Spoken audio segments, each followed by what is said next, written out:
का खालसा वाहिगुरु जी की फतेह। आज मैं आप सभी के सामने सिख इतिहास के उन महान योद्धा और शहीद के बारे में बोलने जा रही हूँ जिनका नाम सुनते ही साहस, त्याग और अटूट आस्था का चित्र मन में उभर आता है।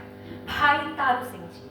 उनका जीवन हमें यह सिखाता है कि धर्म की रक्षा और मानवता की सेवा के लिए एक साधारण इंसान भी असाधारण साहस दिखा सकता है। उनकी भावनाओं को दर्शाने वाला एक सुंदर शब्द है, चीर सिर चलिया गुरु मिलिया नानका, मरद न डरियो अमर होई रहे। हे नानक, सर कट भी जाए तो क्या, मैं नहीं डरता, मेरा गुरु मुझे अमर कर देता है। भाई तारू सिंह जी का जन्म 1720 में अमृतसर के नजदीक पूला गांव में हुआ था।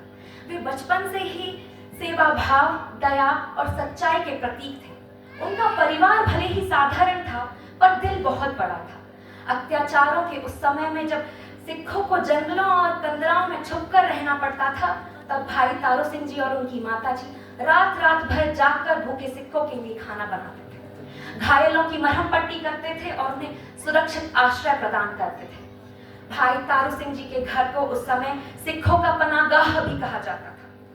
वे अक्सर कहते थे, जिसका घर गुरु ने बनाया है उसे कभी कोई बंद नहीं कर सकता। उनकी यही सेवा, उनके यही कर्म मुगल शासकों की नजर में आ गए। उस समय पंजाब का शासक जकरिया खान सिखों से अत्यंत क्रूरता से पेश आता था।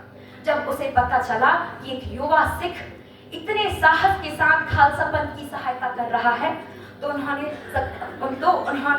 भाई तारू सिंह जी को पकड़ने का आदेश दिया।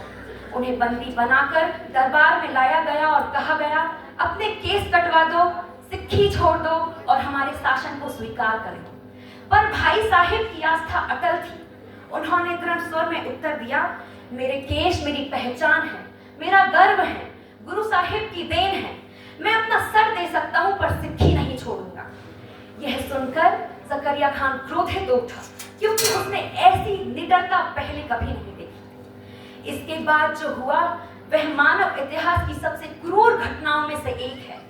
आदेश हुआ कि उनका सर ना काटा जाए, बल्कि उनकी खोपड़ी उधेड़कर उनके केस हटाए जाए।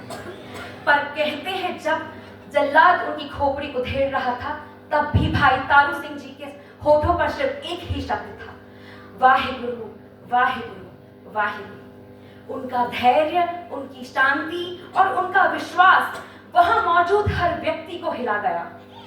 वे दर्द से नहीं बल्कि गुरु प्रेम से भरे हुए थे।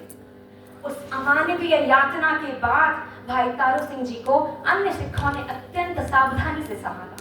उनके शरीर पर गहरे घाव थे, पर मन पूर्णतः शांत था।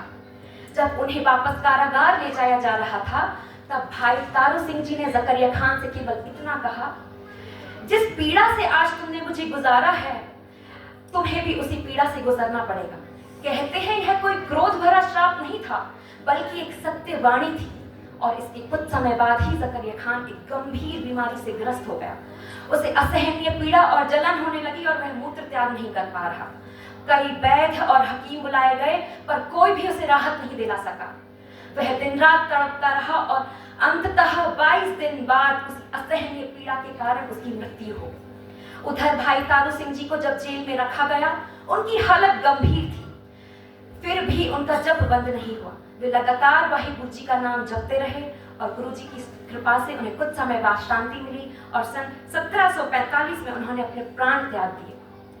उनकी शहादत ने दुनिया को दिखा दिया कि गुरु के सिख मौत से नहीं डरते, वे सत्य और धर्म की रक्षा करते हैं। भाई तारू सिंह जी की यह कहानी बलिदान की नहीं, बल्कि आत्मिक शक्ति की कहानी है। उन्होंने सिद्ध कर दिया कि जब मनुष्य अपने धर्म, अपनी पहचान और मानवता की सेवा के लिए दृढ़ हो जाता है, तो उसे दुनिया की कोई ताकत नहीं झुका सकती। आज हम सबको भाई तारू सिंह जी के जीवन से यही सीख मिलती है कि सत्य पर डटे रहो, अपने सिद्धांतों से समझौता मत करो और दूसरों की मदद करना कभी मत छोड़ो।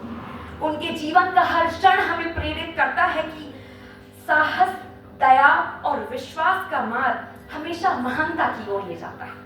आइए हम सब भी संकल्प करें कि हम भी अपने सिद्धांतों से कभी समझौता नहीं करेंगे और मानवता की हमेशा सेवा करेंगे।